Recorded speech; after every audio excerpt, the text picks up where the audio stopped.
3 drones, wings 46 Turkey-trained personnel. The Abuja High Court grants ex-KOGI Governor Bello bail. KOGI Chief Judge releases 27 inmates. Canada could become 51st state, says Donald Trump.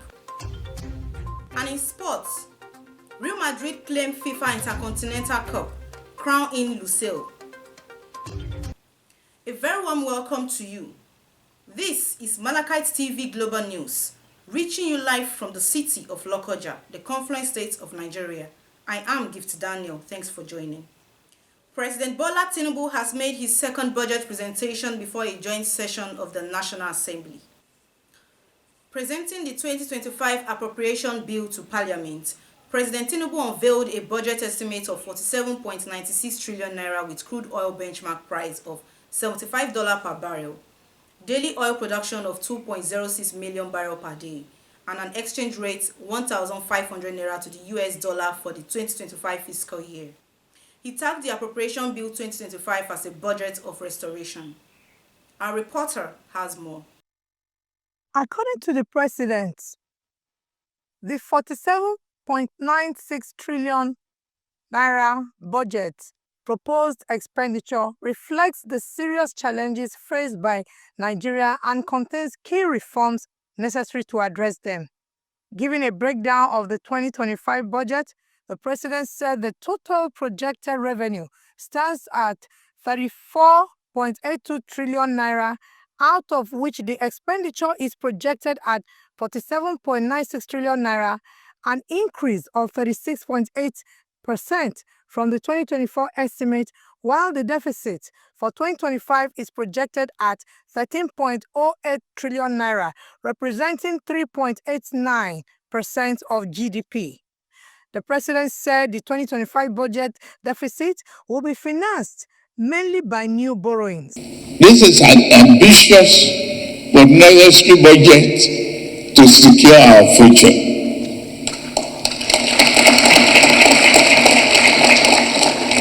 The budget projects inflation will decline from the current rate of 34.6% to 15% next year.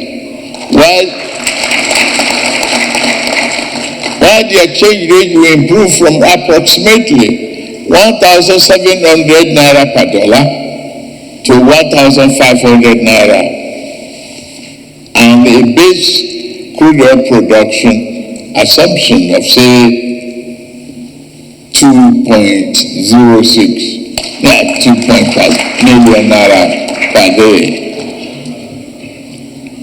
The projections are based upon the following observations: reduce the importation of petroleum products alongside increased export of finished petroleum products, bumper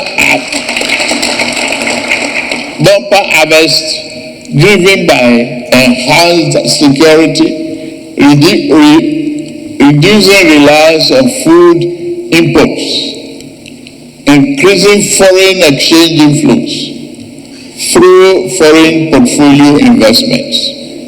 President TINUBU also announced that his administration has generated 14.55 trillion naira in revenue, successfully reaching 75%.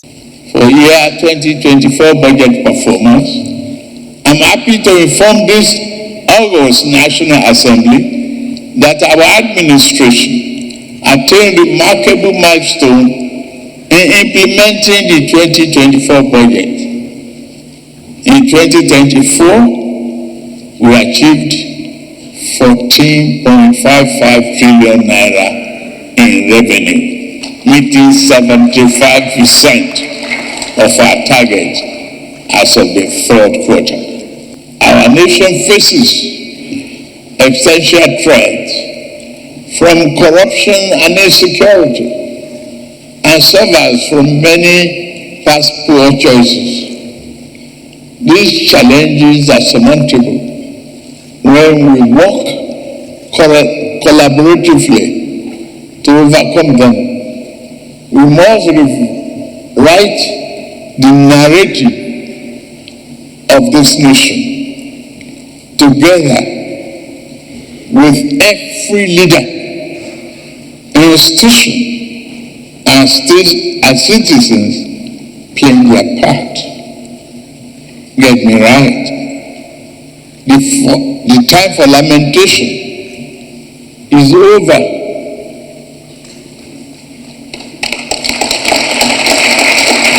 President of the Senate, Goodwill Akpabio, in his opening speech, commending President Tinubu's administration's groundbreaking tax reform initiative, said the 10th National Assembly will not kill any reform bill from the presidency aiming at development of Nigeria. Said the tax reform rebuild initiative marks the first comprehensive reform since Nigeria's independence.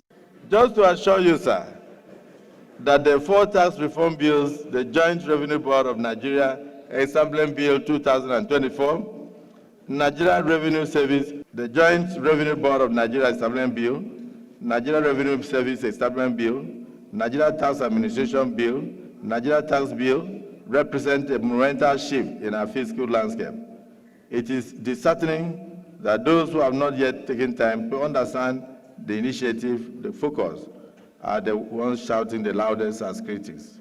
But we will make sure that we listen to Nigerians and dot the I's and cross the T's to the satisfaction of all Nigerians and for the benefit of this country. We will not kill any reform that you bring forward that will change the future of this country. We cannot do the same thing over and over and expect a different result. And therefore, I urge all Nigerians, especially those in public offices, to engage with these vital reforms thoughtfully, very thoughtfully. This initiative marks the first comprehensive tax reform Nigeria has had since independence, a very transformative opportunity for rejuvenating and small and medium enterprises and enhancing the livelihood of ordinary Nigerians. Also, the Speaker of the House of Representatives, Tajuddin Abbas, commended President Tinubu. Mr. President, let me assure you that the National Assembly is fully committed to supporting the successful implementation of the 2025 budget. This is not merely your budget. It is a national project requiring collaboration across all arms of government. We will work to ensure its timely passage, provide legislative support for critical reforms, and conduct robust oversight to guarantee transparency and efficiency in its execution. The 2025 budget, which is tagged Restoration, is expected to be approved and run concurrently with the 2024 budget terminating in June next year. The 2025 budget is Nigeria's highest ever that is prioritizing fiscal sustainability, economic growth, and security. Adenike Dada, reporting for MLC TV. The federal government has strengthened the Nigerian Army's operational capacity with the acquisition of 43 Bayraktar TB2 drones, primarily for deployment in the Northwest Theater of Operations. The commander of the Nigerian Army Space Command, Brigadier General UG Ogelaka, disclosed this in Abuja.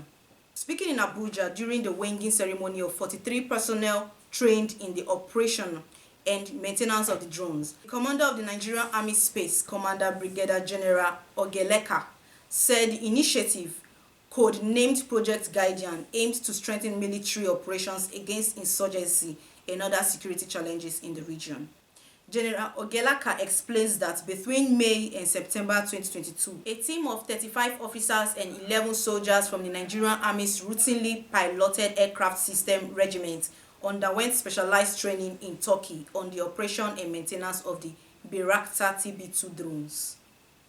He added that the training crew included multi-piloted aircraft pilots, mission operators, avionics, and mechanical engineers and technicians. Out of the 46 trained personnel, 14 are multi-piloted aircraft pilots, 7 are mission operators, and 23 are engineers and technicians. General Ogeleka presented 22 of the trained personnel for the winging ceremony, noting that the others are actively engaged in operational duties. 250 elderly citizens in Kogi State have benefited from the second batch of the Renewed Hope Initiative Elderly Support Scheme of the First Lady of Nigeria, Senator OLUREMI TINUBU. The 250 beneficiaries aged 65 years and above, cut across the 21 local government areas in the state, converged in Government House Glass House to receive the Nigerian First Lady Free Will Package. Our reporter tells us more. At the presentation of the cash gift to the beneficiaries, Senator OLUREMI TINUBU, represented by the wife of the Kogi State Governor, Sefinat Usman Ododo, said about 2 billion naira will be disbursed across the 36 states of the Federation and the FCT. The Renewed Hope Initiative's coordinators in the 36 states of the Federation, the FCT, and the Defense and Police Officers' Wives Association, DEPOA, received 50 million naira each, out of which 200,000 naira was given to each beneficiary. In addition, the First Lady assured them of free medical outreach to check their health status with gifted items. In Kogi State, Senator OLUREMI TINUBU gave 200,000 naira each to 250 elders to support them as they strive with retirement and old age. The Nigerian First Lady emphasized that the program is designed to support the welfare of people aged 65 and above across Nigeria. The veterans from DEPOA will also benefit from this scheme. While congratulating the beneficiaries for being selected to benefit from the scheme, the First Lady urged the senior citizens to prioritize their health care by engaging in regular checks. Beneficiaries heaped praises and gratitude on the First Lady of Nigeria, OLUREMI TINUBU, and Kogi State First Lady, Sefinat Ododo, for their care for the elderly in society. Present at the event are the wives of the Deputy Governor and State House of Assembly Speaker, state and local government top officials. Khadijat Mohammed, reporting for MLC TV.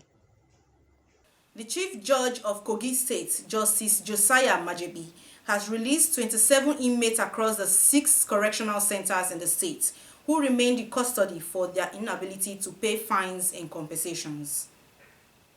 Justice Majebi granted the release through the efforts of the non-governmental organization Victory Idewele Foundation, which paid the fines and compensations of the inmates when the Chief Judge visited the correctional centers from Monday to Wednesday.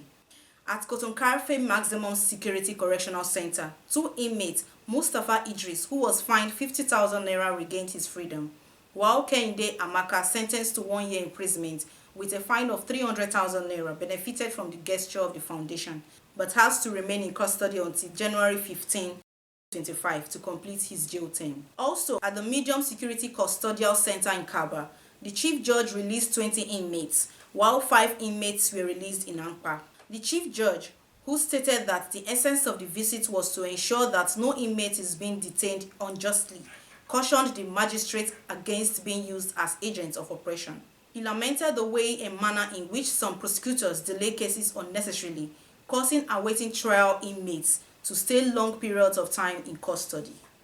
While commending the efforts of the Victory Idewele Foundation, the Chief Judge said, "This visit is special and unique because, in the history of the state, this type of additional event during correctional center visits has never happened before."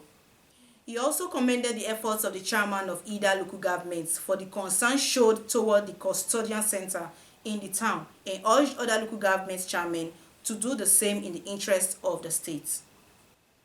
In his remarks, the founder of the foundation, Innocent Idewele, said the NGO is focused on changing human lives, especially those of the less privileged in society, noting that every need of the citizens should not be left for the government to tackle. Major Enefola, Chairman Kogi State House of Assembly Committee on Security, Vigilante and Home Affairs, has expressed optimism that 2025 budget as proposed by the executive will meet the security needs of the state. The committee chairman disclosed this in his address at the ongoing 2025 budget defense by ministries, departments and agencies, MDAs, on the floor of the House in LOKOJA. Enefola, APC Galamela Odolu, who describes the budget defense as one of the important legislative duties of the House, said the income and expenditure of the security, vigilant sector would suffice. He said that the budget defense exercise for the Assembly was part of its constitutional mandate and not about fault-finding or trading blame, but ensuring that the allocations to the various MDAs met their expected expenditures. The legislator assured the relevant ministries and departments as well as security agencies and vigilance groups that the exercise was to enable them to meet their respective mandates and drive meaningful development that would promote security. Deputy Speaker, Kogi State House of Assembly, Comfort Nwachiolo Ekweba, has called on the state government to give more support to the Women Affairs Ministry to enhance its effectiveness. Egwaba, who made the call in an interview with newsmen at the Assembly Complex in LOKOJA, said the call has become necessary to enable the ministry upscale its empowerment, protection and training of women and the girl child. She expressed deep concern over the deteriorating welfare of women, girls, children, and most especially persons living with disabilities, PWD. According to her, from the creation of the state in 1991, the Ministry of Women Affairs was vested with the responsibilities of monitoring schools, management of the amusement park established for the recreation of children, as well as training and empowerment of women, through which it was able to generate substantial revenue. She regretted that sometimes in the recent past, the ministry was stripped of those responsibilities and quit unfortunately. The revenue accruing from them dropped. The Deputy Speaker therefore urged the government to support the ministry to enable it perform efficiently and effectively. He hinted that some state laws have been repealed and reenacted by the State House of Assembly favor persons living with disabilities, PWDs. Egwaba expressed the commitment and readiness of the 8th Assembly in the state to support women, girls, and individuals with special needs to make reasonable meaning out of life. The commitment of the administration of Ahmed Usman Ododo to ensure the seamless support of potable water to people living in LOKOJA metropolis has been enhanced with the delivery of a brand new transformer to old LOKOJA waterworks. The process to install the transformer, according to the Commissioner for Water Resources, Engineer YAHAYA, has commenced immediately. Recalled that the challenges of power supply to the old LOKOJA was mentioned as one of the major factors hindering the supply of water to the metropolis, according to the Water Resources Commissioner for Water. Recalled that the challenges of power supply to the old LOKOJA was mentioned as one of the major factors hindering the supply of water to the metropolis, according to the Water Resources Commissioner at an engagement with stakeholders at Angwan Tiv area of LOKOJA. It will also be recalled that the Commissioner had in the meeting promised the release of water to the metropolis during this season. But with the delivery of the transformer, the release and supply will be disrupted since the waterworks has been temporarily shut down following its disconnection from the power source to enable the installation of the brand new transformer.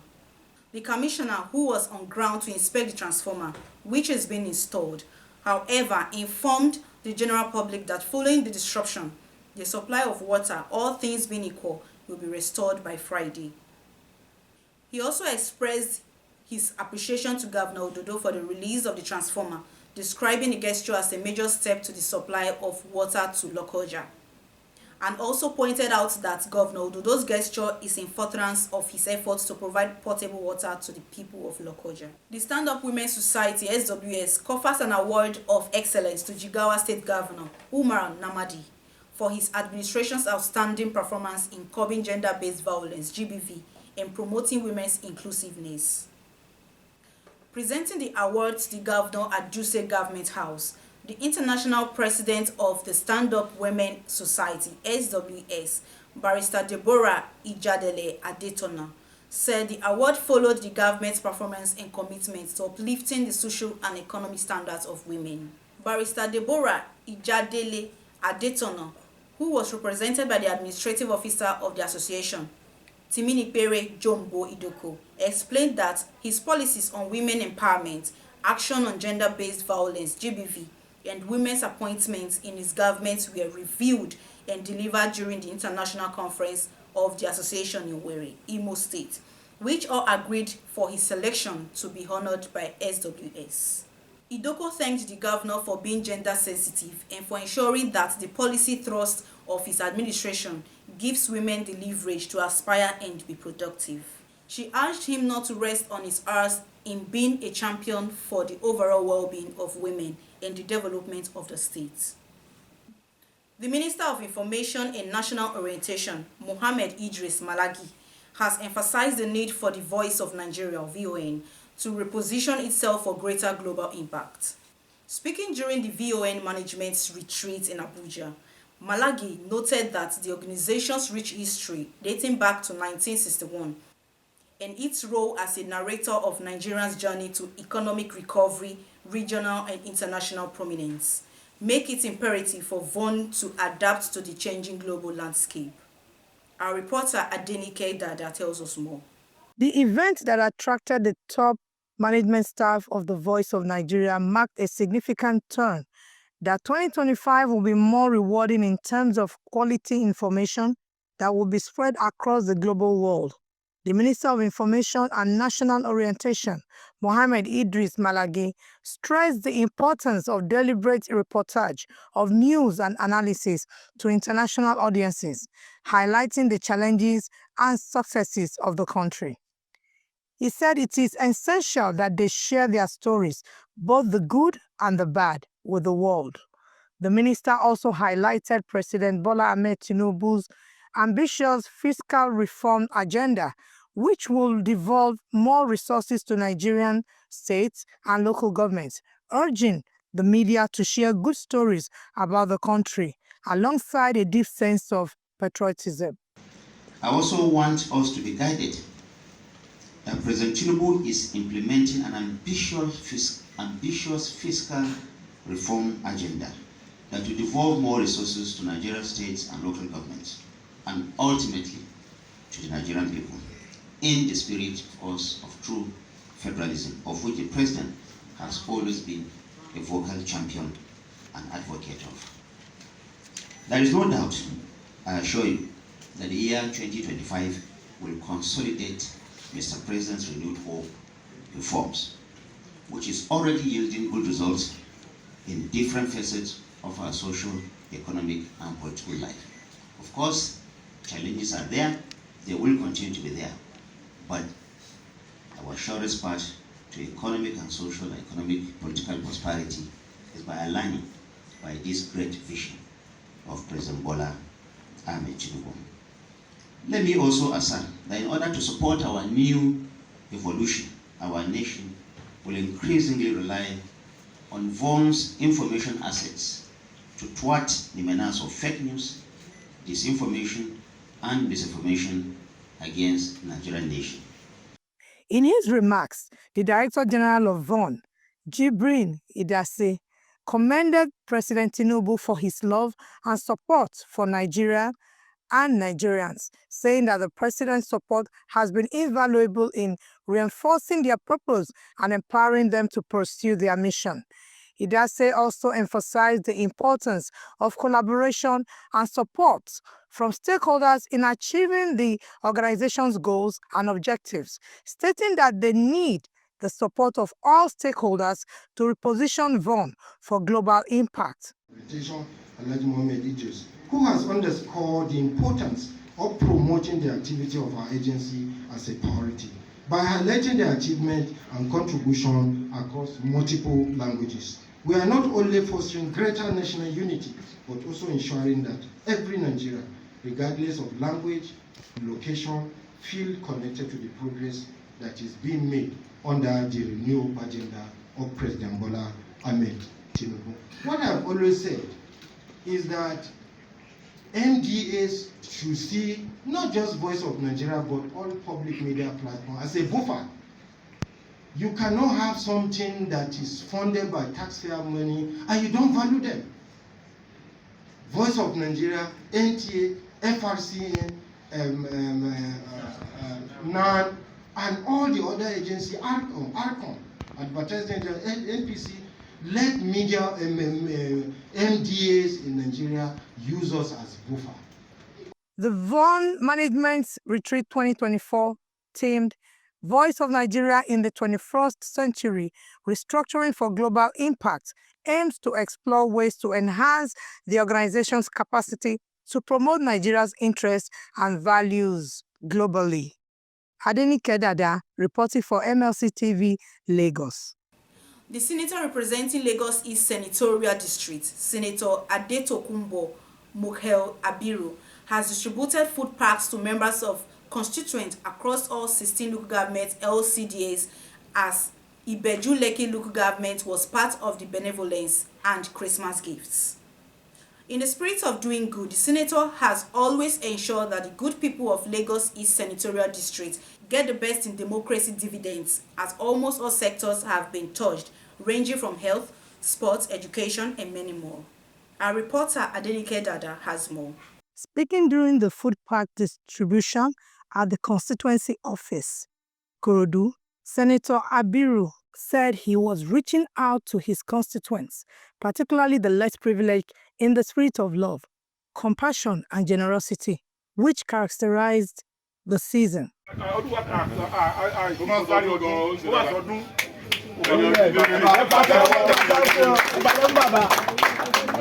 in his characteristic manner of benefiting, giving benefit to people. He's very benevolent. Every time, this event is a reflection of our shared value and commitment to uplifting many of our people who are going through tough times in this very challenging period. In alignment to my mantra of greater good to the large numbers, we are ensuring, as our custom is, no one is left behind during these festive seasons. Today, we are reaching out to Christian and Muslim under the umbrella of Christian Association of Nigeria (CAN) and League of Imams and Alpha in Lagos East Senatorial District, political party leaders and members of the party across the 98 wards and the 16 local government areas of the district youth, students, party canvass, women, people who live with disability, artisans, the aged, and the randomly selected constituents of the district who were shortlisted from the online nominations, and many other stakeholders who contributed daily to the growth of the Lagos East Senatorial District. These qualities, fair and inclusive processes, were followed to give a sense of belonging to all segments of our society, thereby deepening harmony and respect that binds us together as one community.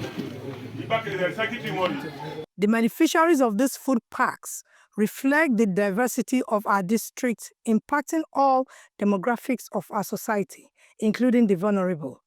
The lawmaker who chairs the Senate Committee on Banking, Insurance and other financial institutions in the National Assembly also added that the gesture is also in support of the expectations of President Bola Ahmed Tinubu from all elected public officials to provide succor and comfort for their people, particularly the vulnerable members of the society who are largely impacted by the fallout of bold economic reforms and policy decisions like the fuel subsidy removal, convergence of exchange rates, tax reforms of the current administration in repositioning this country for greatness.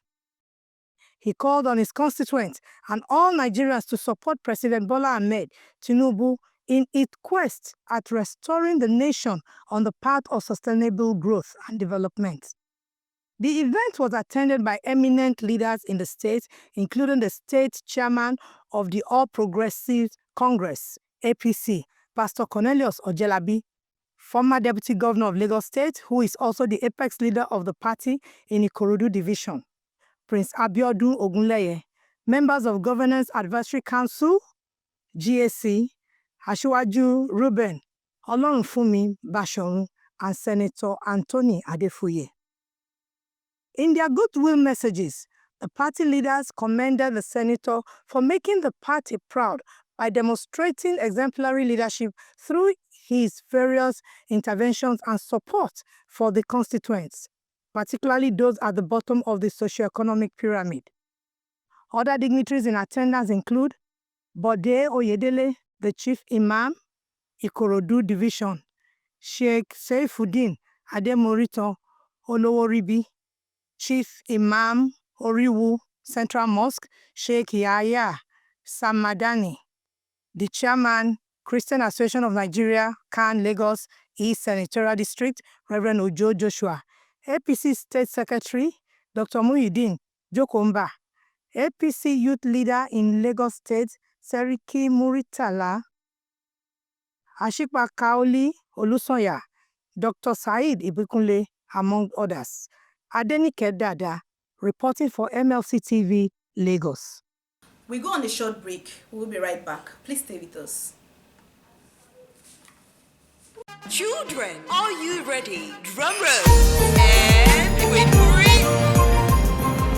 It's the LOKOJA Kids and Teens Christmas Party. Parents, don't let your kids miss out. This is a day packed with games, live music, bouncing castle, table tennis, digital games, and surprise activities. All the holiday fun they could ever dream of.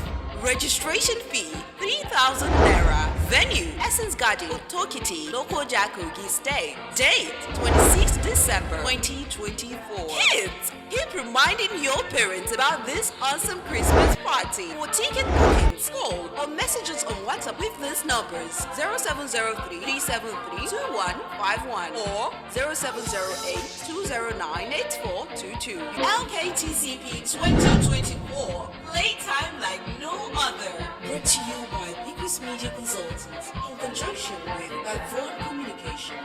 Welcome back. Thanks, you are still there. The Nigerian Security and Civil Defense Corps, Lagos State Command, has deployed 3,125 operatives to ensure a peaceful and crime-free atmosphere during the 2024 Christmas and New Year celebrations in Lagos. According to the Commandant, Adedotun Keshinro, the operatives will be strategically deployed to various locations, including strategic and tactical locations, relaxation spots, recreational parks, markets, worship centers, and critical national assets and infrastructure. The Commandant also emphasized the importance of inter-agency and intra-agency collaboration to achieve optimal operational successes and safety during the celebrations.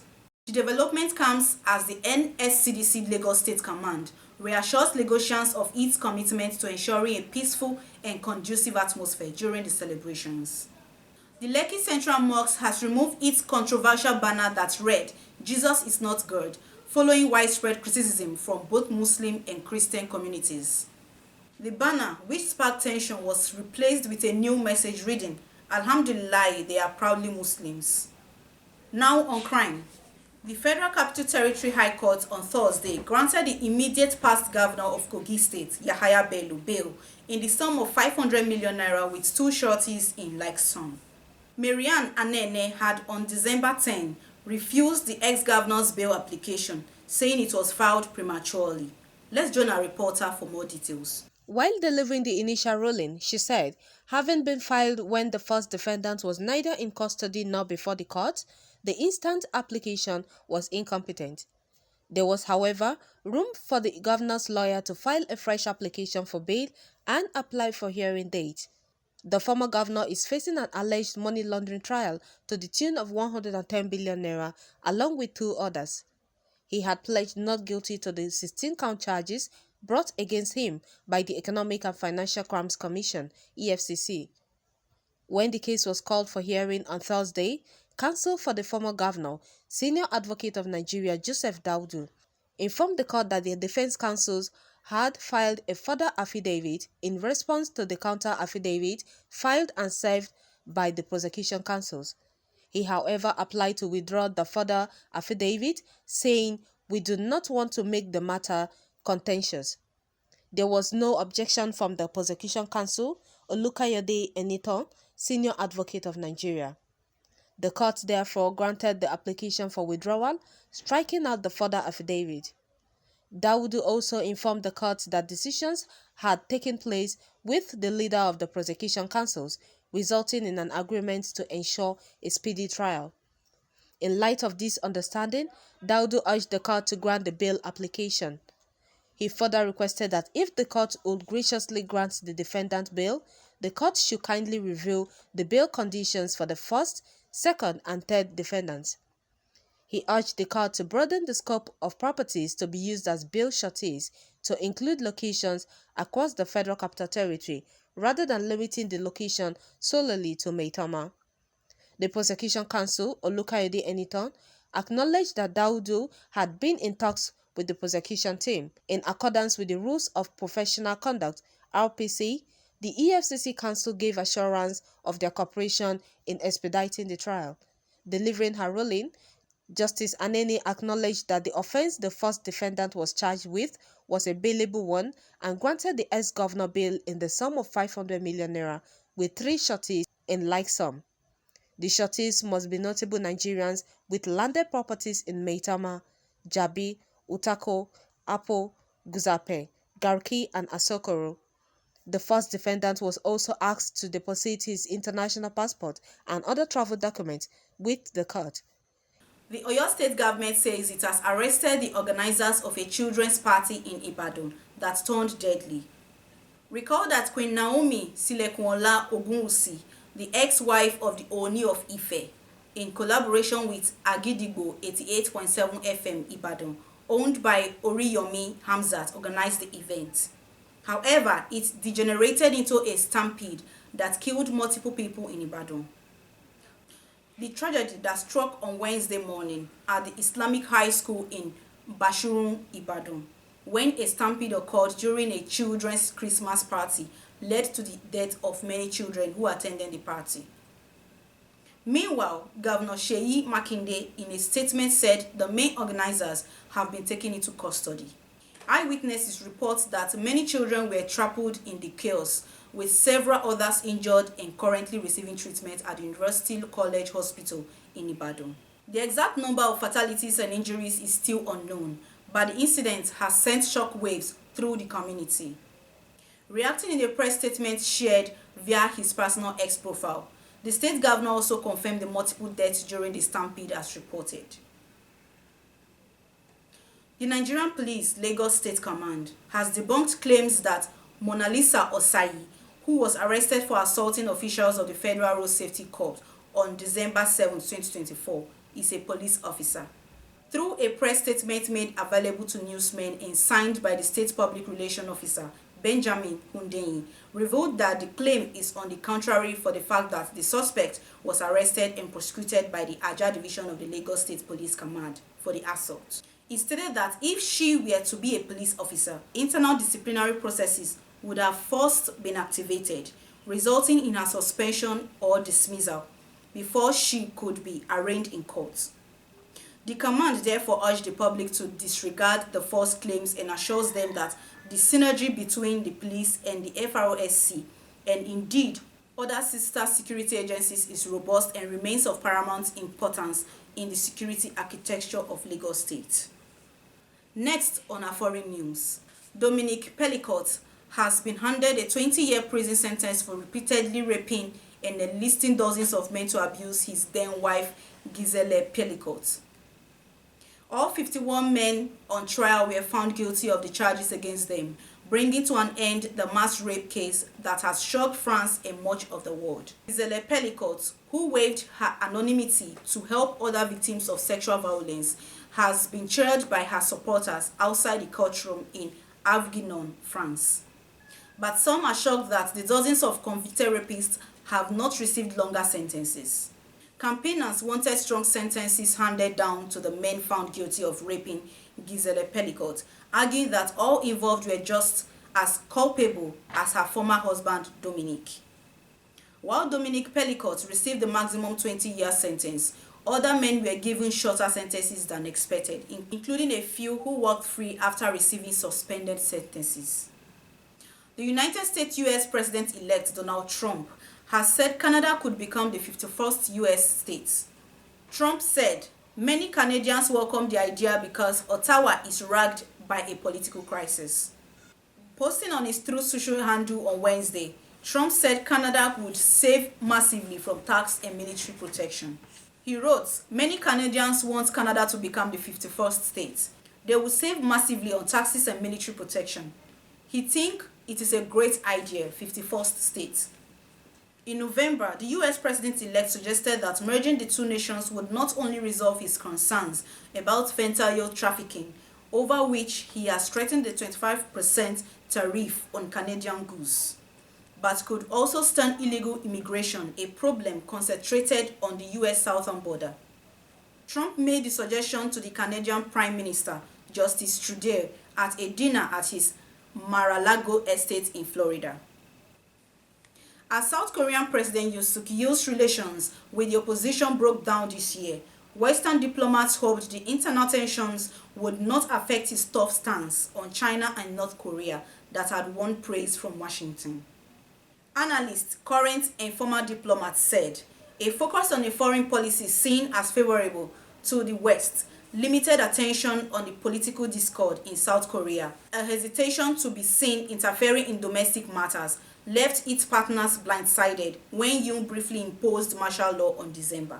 Yoon is now impeached and his power suspended, and his political implosion likely heralds the return of the political left, which is less inclined to be as unabashedly supportive of the US and Japan. The conservative Yoon earned wide praise in Western capitals for his signature policy goal of making South Korea a global pivotal state by promoting freedom, human rights, and the rule of law. That policy saw Seoul weigh in more publicly on the side of Washington and NATO on hotspots such as the South China Sea, Taiwan, and Ukraine. Philip Turner, who served as New Zealand's ambassador to Seoul until last year, said Yoon has showed autocratic tendencies, particularly since the April parliamentary elections, but it was seen as a typical political show of strength. Next is sports update.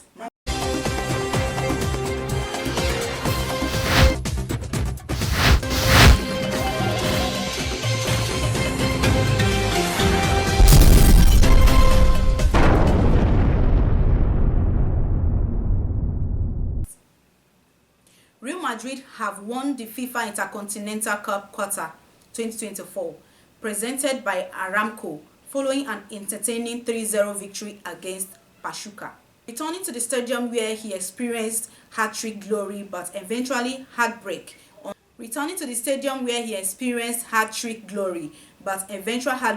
on the 2-year anniversary of the FIFA World Cup Qatar 2022 final.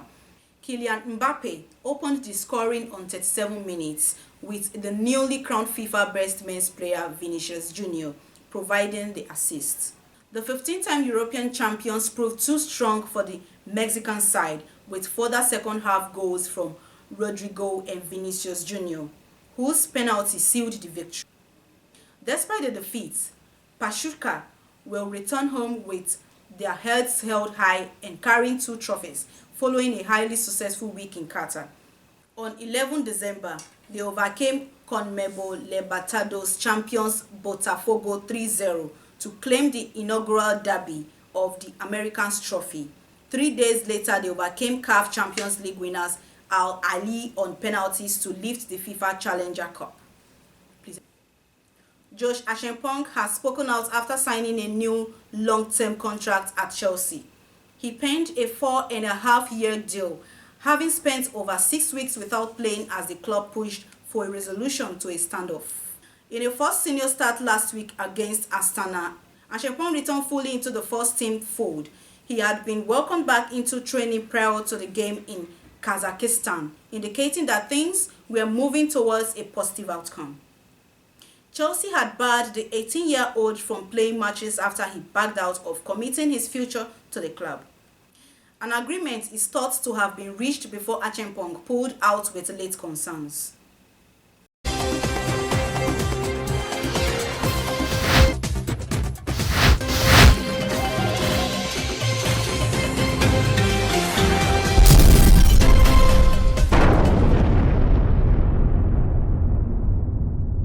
And from our entertainment desk.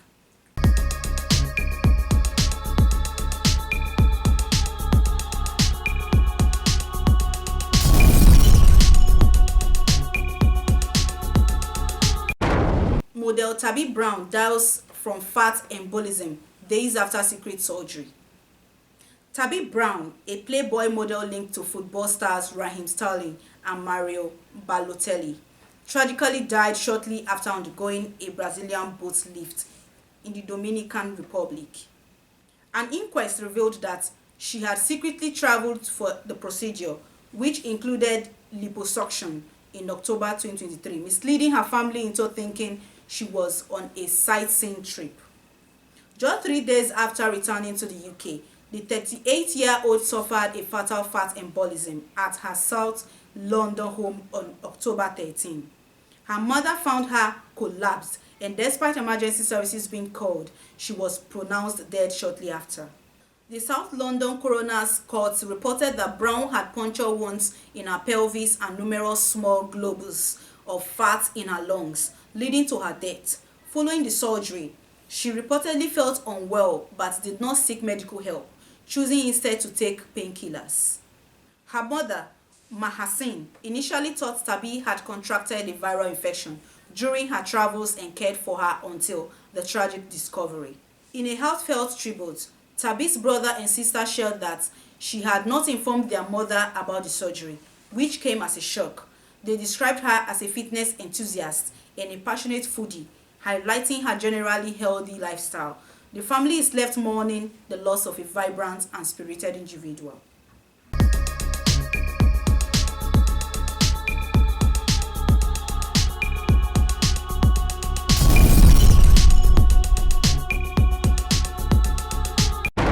And this is where we wrap it up on today's news. For more information on contributions and advert placement, please call the numbers displayed on your screen. Join us daily to watch our news and other exciting programs that will brighten your day. You can also subscribe to all our social media handles to watch our previous and subsequent programs. We are Malachite TV, reaching everywhere, informing everyone. Please be your brothers and sisters keeper to build a happier and better society together. Thanks for watching.